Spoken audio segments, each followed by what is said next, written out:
Hey guys, thank you for checking out our video today. My name's Sean Elders and this is Pinnacle Combat Arts.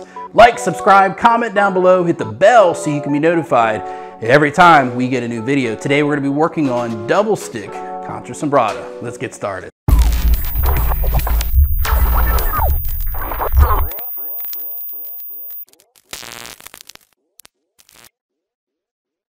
So there's three ranges in the Filipino martial art. We have what they call largo mano range. So I hit the hand. Anytime I can hit the hand. Midro mano range is where I can check the hand, but I can also hit to the body, hit to the head, okay? And then corte mano is where I can strike with the puño, grapple, do all those different things, standing up or on the ground. Takedowns is corte mano, okay? So those are the three ranges.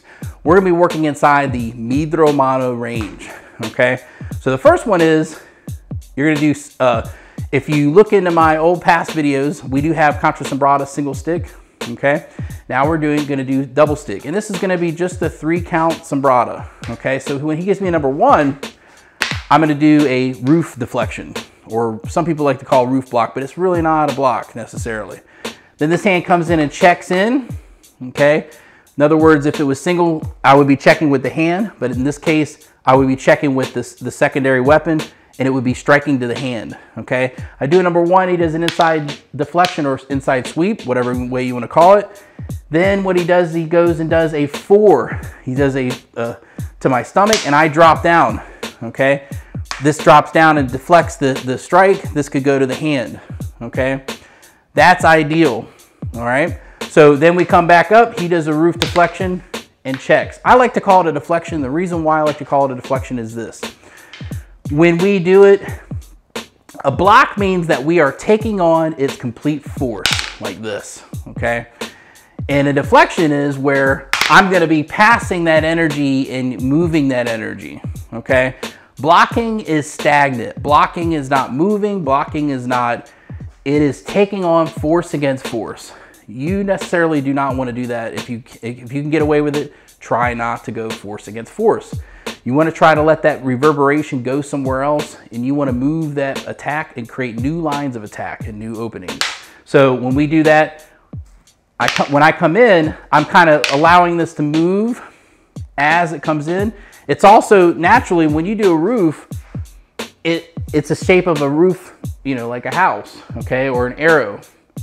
Naturally, when an attack comes down, it's going to be sliding. So it's more of a deflecting or sliding motion, okay? So when I come in like this and I check, he does the inside deflection. So the inside deflection, when he gives me number 1, is I'm moving this weapon, keeping it from hitting me, and then I'm rechecking it with the secondary weapon.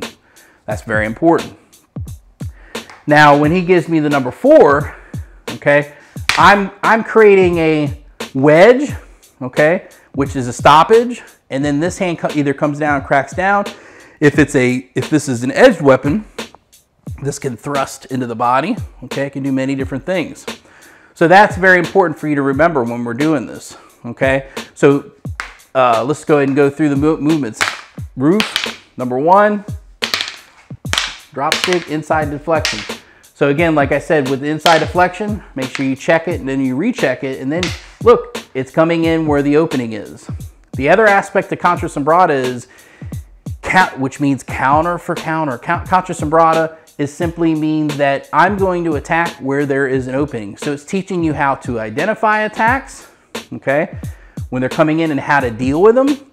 And number 2, it helps you learn how to identify openings. This is a very important part of, I would say, Filipino martial arts, okay?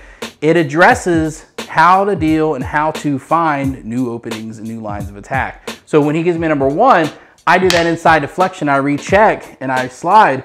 I'm going for this section right here because it is open. That's why I want to go there, okay? And this is the basics. So I come in, he does the drop stick, and he goes. Okay, same thing, I do the same thing. So same thing, when I do a number 1, it's open on this side, okay? So he could try to go for my head, then I'm gonna deal with that. The other aspect that I love about Contra Sumbrada is economy of motion. So economy of motion is movements that make sense, movements that are direct and efficient, okay? The one that I really think is the most direct and efficient is when I attack a number 1, do the inside.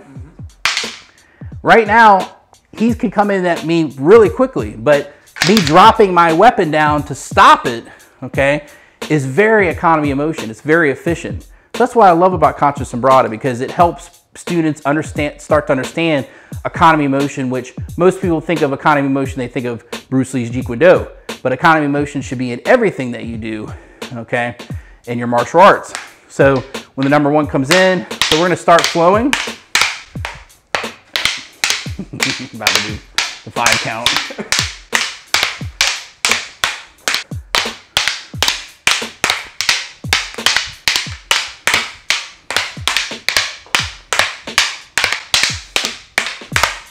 So that should help you with your Contra Sumbrada, 3 count Contra Sumbrada. Remember to review roof number 1, drop stick number 1, inside deflection number 4, and it starts back over again. Okay, hope this helps you. Comment down below if you have any questions. I'll see you next time.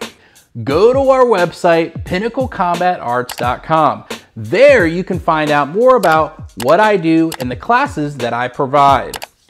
Thank you guys so much for your support, and have a great day.